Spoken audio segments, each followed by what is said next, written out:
আমিরুল ছিল সাধারণ এক মধ্যবিত্ত যুবক। তার দিন শুরু হতো ফজরের আজান উপেক্ষা করে। তার চোখ খুলত বেলা 10টায়। তার মুখে কোনো নামাজের স্মৃতি ছিল না। সে বড় হয়েছিল শহরের এক ব্যস্ত মহল্লায়। তার বাবা ছিলেন চাকরিজীবী, মা ছিলেন গৃহিণী। তারা কখনো তাকে ধর্মের গুরুত্ব বোঝাননি। আমিরুল নিজেকে আধুনিক বলেই পরিচয় দিত। তার ধারণা ছিল নামাজ রোজা কেবল বৃদ্ধদের জন্য, তরুণদের জীবন উপভোগ করা উচিত। সে কলেজে পড়ার সময় বন্ধুদের সাথে আড্ডা দিত, সিনেমা দেখত, গান শুনত, সামাজিক যোগাযোগ মাধ্যমে সময় কাটাত। তার কথায় ছিল এক ধরনের বেয়াদবি। সে ধর্মীয় কোনো আলোচনা শুনলে হাসি ঠাট্টা করত। তার যুক্তি ছিল আল্লাহ দয়ালু, তিনি সবাইকে মাফ করে দেবেন। এই ভ্রান্ত আশায় সে দিন কাটিয়ে দিয়েছিল 30 বছর। আমিরুলের একটি তুচ্ছ স্বপ্ন ছিল। সে চাইতো বড় ফ্ল্যাটে থাকতে, দামি গাড়ি চালাতে। সে এসবের পেছনে ছুটত, কিন্তু কখনো ভাবেনি তার যাত্রার শেষ কোথায়। কখনো ভাবেনি এই পৃথিবী চিরস্থায়ী নয়। তার ঘরের দেওয়ালে একটি ক্যালেন্ডার ঝুলত। সে তাতে ছুটির দিন চিহ্নিত করত, কিন্তু মৃত্যুর দিন চিহ্নিত করার কথা তার মনে আসেনি। একদিন বিকেলে সে অফিস থেকে ফিরছিল। রাস্তায় এক বৃদ্ধ মানুষ মারা যাচ্ছিল। চারপাশের লোক জড়ো হয়েছিল। আমিরুল একটু দাঁড়ালো, তারপর বলল, সবাইকে একদিন মরতেই হবে। এই বলে সে চলে গেল। তার মনেও প্রশ্ন জাগল না তার নিজের সময় কখন আসবে। সে রাতে বন্ধুদের সাথে পার্টিতে গেল, খাওয়া দাওয়া করল, গান শুনল, বাড়ি ফিরে ভোর 4টায় ঘুমালো। সেই তার শেষ ঘুম ছিল। সকাল 7:30টায় আমিরুলের স্ত্রী তাকে ডাকল, কিন্তু সে সাড়া দিল না। তার শরীর তখন ঠান্ডা, তার চোখ খোলা, কিন্তু দৃষ্টি নেই। হঠাৎ করেই মৃত্যু তাকে গ্রাস করেছিল। ডাক্তার এলো, বলল হার্ট অ্যাটাক হয়েছে। আমিরুলের বয়স মাত্র 30 বছর। তার বাবা মা কান্নায় ভেঙে পড়ল। তার স্ত্রী তখন 7 মাসের গর্ভবতী। পুরো বাড়ি শোকে ভারী হয়ে গেল। আমিরুলের মরদেহ গোসল করানো হলো, কাফন পরানো হলো। তার শরীর দেখে মনে হচ্ছিল যেন সে ঘুমিয়ে আছে, কিন্তু তার আত্মা তখন অন্য এক জগতে যাত্রা শুরু করেছে। তার জানাজার নামাজ পড়া হলো। মানুষজন আসলো। তারা বলল, বড় ভালো ছেলে ছিল, অকালে চলে গেল। কিন্তু তারা জানতো না আমিরুলের নিজের কৃতকর্মের কি অপেক্ষা করছে। মাটি খোঁড়া হলো, লাশ নামানো হলো। 3 তলা কবর, মাটি চাপা দেওয়া হলো। আত্মীয় স্বজন চলে গেল, কবরের উপর কিছু ফুল রেখে গেল। তারপর সবাই ফিরে গেল নিজ নিজ ব্যস্ত জীবনে। কবরটি পড়ে রইল নির্জন প্রান্তরে। আমিরুলের আত্মা তার দেহের দিকে ফিরে তাকালো। সে বুঝতে পারল এই দেহ আর কখনো জাগবে না। সে কাঁদতে চাইল, কিন্তু তার চোখে আর পানি নেই, কারণ দুনিয়ার সম্পর্ক তখন শেষ। তার এখন একাকী যাত্রা শুরু হয়েছে। সূর্য অস্ত গেল, চারিদিক অন্ধকার হয়ে এলো। আমিরুলের আত্মা তার কবরের মধ্যে নিঃসঙ্গ হয়ে পড়ল। হঠাৎ করে বিকট শব্দ শোনা গেল। কবরের মাটি ফেটে চিড় ধরল না, কিন্তু 2 ভয়ঙ্কর আকৃতির আগমন ঘটল। তাদের নাম মুনকার ও নাকির। তাদের চেহারা ছিল ভয়ানক, চোখ ছিল আগুনের মতো লাল, দাঁত ছিল দীর্ঘ ও তীক্ষ্ণ। তাদের কণ্ঠস্বর ছিল বজ্রের মতো গম্ভীর। তারা আমিরুলকে ধমক দিয়ে বলল, ওঠো, বসো, তোমার রব কে?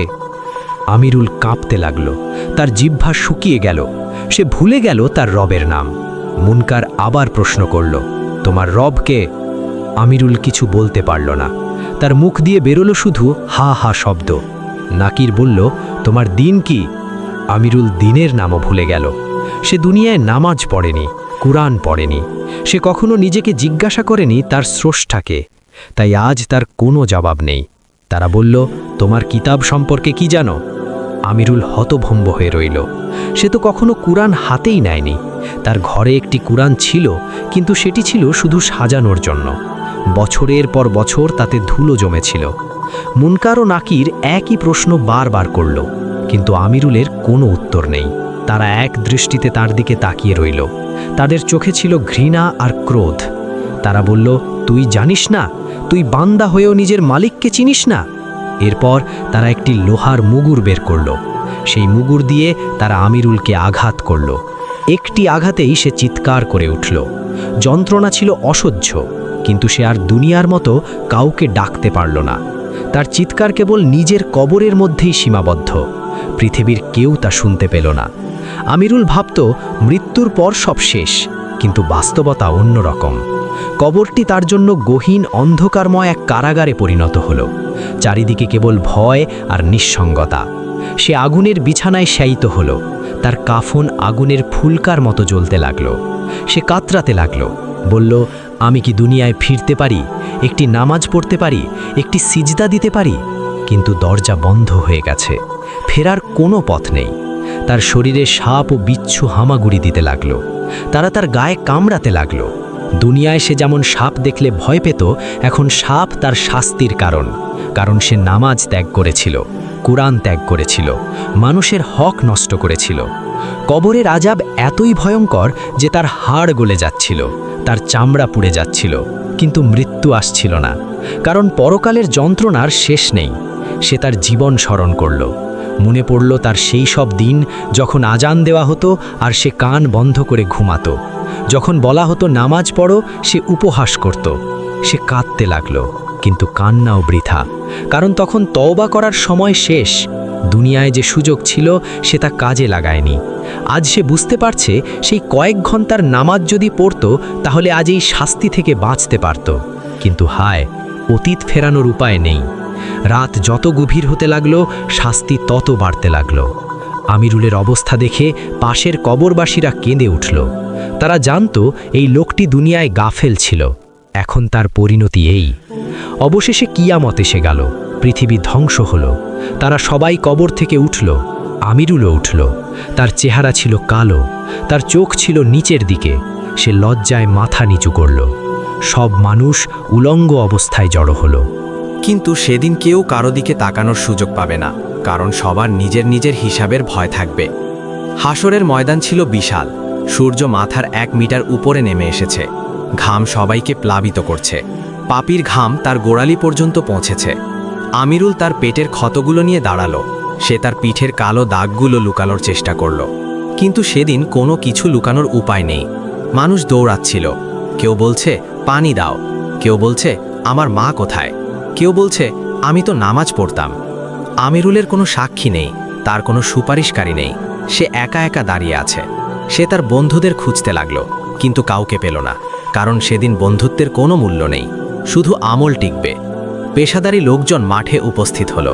নেককার মানুষগুলোকে দেওয়া হবে ছায়া, কিন্তু আমিরুলের জন্য কোনো ছায়া নেই। সে সরাসরি রোদে পুড়ছে। তার তৃষ্ণা চরম সীমায় পৌঁছেছে। সে চিৎকার করে বলল, কেউ কি আমাকে 1 ঢোক পানি দেবে? কেউ উত্তর দিল না। হঠাৎ সে একটি পানির হাউস দেখতে পেল। সে দৌড়ে গেল, কিন্তু সেখানে পৌঁছলে দেখা গেল সেটি শুধু মুমিনদের জন্য, পাপীদের জন্য নয়। সে হতাশ হয়ে ফিরে এলো। তার চারপাশে কেবল আগুনের লেলিহান শিখার আভাস। ফেরেশতারা সবাইকে জড়ো করল। আমলনামা খোলা হলো। যাদের ডান হাতে আমলনামা দেওয়া হবে তারা জান্নাতে যাবে, যাদের বাম হাতে দেওয়া হবে তারা জাহান্নামের পথে যাত্রা করবে। আমিরুল দাঁড়িয়ে আছে, তার অন্তর ধড়ফড় করছে। ফেরেশতা এগিয়ে এলেন। আমিরুলের আমলনামা তার বাম হাতে দেওয়া হলো। সে ভেঙে পড়ল, বলল, হায়, ধিক্কার আমার। আমি তো ভাবতাম আল্লাহ দয়ালু, কিন্তু আমি জানতাম না আল্লাহ কঠোর শাস্তি দাপাও বটে। তার আমলনামা পড়া শুরু হলো। প্রতিটি পাপ লেখা আছে, ছোট ছোট গুনাহ লেখা আছে। একটি মিথ্যা কথা যা সে বলেছিল 10 বছর আগে, সেটিও লেখা আছে। একটি গীবত যা সে করেছিল বন্ধুর সাথে, সেটিও লেখা আছে। তার আমলনামায় নেকি বলতে কিছু নেই। কয়েকটি নেকি ছিল, কিন্তু সেগুলো বাতিল হয়ে গেছে, কারণ সে মানুষকে কষ্ট দিয়েছে, তাদের হক নষ্ট করেছে। তার জিহ্বার কারণে অনেকের মন ভেঙেছে, তাই সেসব নেকি তাদের দিয়ে দিতে হবে। আমিরুল কাঁদতে লাগলো, বলল, আমাকে আরেকবার দুনিয়ায় পাঠাও, আমি সব ঠিক করে দেব। আমি নামাজ পড়ব, আমি যাকাত দেব, আমি কোরআন শিখব। কিন্তু বিচারের দিন কাউকে আর সুযোগ দেওয়া হয় না, তখন শুধু ফল ভোগের পালা। আমিরুলকে বাম দিকে নিয়ে যাওয়া হলো। পথটি ছিল অন্ধকারময়, চারিদিকে আগুনের গন্ধ। দূরে জাহান্নামের শিখা দেখা যাচ্ছিল। সেখান থেকে ভয়ঙ্কর চিৎকার শোনা যাচ্ছিল। আমিরুলের পা কাঁপছিল। ফেরেশতারা তাকে ধাক্কা দিয়ে বলল, দ্রুত চল, তুই দুনিয়ায় এ পথের জন্য বিলম্ব করেছিস। তারা সিরাত পুলের কাছে এলো। সিরাত হলো চুলের চেয়ে পাতলা ও তরবারির চেয়ে ধারালো একটি সেতু। তার নিচে জাহান্নামের আগুন জ্বলছে। নেককার মানুষ বাজের গতিতে পার হয়ে যাবে, কিন্তু পাপীরা পড়ে যাবে। আমিরুল সিরাতের উপর পা রাখল। তার পা পিছলে যেতে লাগলো। সে ধরার মতো কিছু পেল না। সে পড়ে গেল জাহান্নামের আগুনে। পড়ার সময় সে চিৎকার করে উঠল, বলল, আল্লাহ মাফ করে দাও।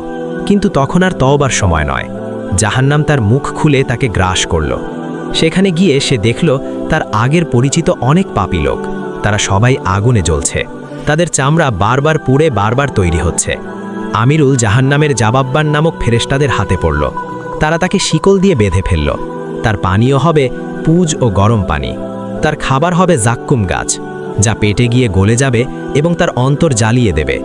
জাহান্নামের আগুন ৭০ ভাগ, তার ১ ভাগ দুনিয়ার আগুনের সমান, বাকি ৬৯ ভাগ আরও তীব্র। আমিরুল তার পাপ অনুযায়ী জাহান্নামের গভীরতম স্তরে নিক্ষিপ্ত হল। সেখানে কোনো আলো নেই, শুধু কালো ধোঁয়া আর অগ্নিশিখা। সে তার শরীরে আগুনের শলাকা পোড়াতে লাগল। সে চিৎকার করল, হায়, আমি যদি দুনিয়ায় একটি সিজদা করতাম। জাহান্নামের অধিবাসীরা আল্লাহর কাছে ফিরতে চাইবে। তারা বলবে, আমাদের বের করে দাও, আমরা এবার সৎ কাজ করব। কিন্তু আল্লাহ বলবেন, যেমনটি দুনিয়ায় বলতে তেমনটি এখন বলছো, তোমরা সেখানে সুযোগ পেয়েও কাজ করনি। আমিরুল জাহান্নামের আগুনে পড়ছে। তার চোখ থেকে অশ্রু পড়ছে, কিন্তু অশ্রু তার যন্ত্রণা কমাতে পারছে না। সে তার বাবা মায়ের কথা মনে করল, সে তার সন্তানের কথা মনে করল, কিন্তু সেসব স্মৃতি তাকে আর সাহায্য করছে না, কারণ তার সম্পর্ক সব ছিন্ন হয়ে গেছে। একবার সে তার স্ত্রীকে জাহান্নামের এক দূরবর্তী স্থানে দেখতে পেল। তার স্ত্রী ডাকল, আমিরুল। আমিরুল চিৎকার করে বলল, আমি এখানে আছি। কিন্তু তার স্ত্রী কাছে আসতে পারল না। তাদের মাঝখানে আগুনের এক প্রকাণ্ড দেওয়াল। এভাবেই চিরদিন কাটবে। কোনো বিরতি নেই, কোনো ছুটি নেই, কোনো ঘুম নেই, শুধু আগুন আর আফসোস। সে আফসোস করবে, বলবে, আমি যদি জানতাম, কিন্তু তখন আর লাভ নেই।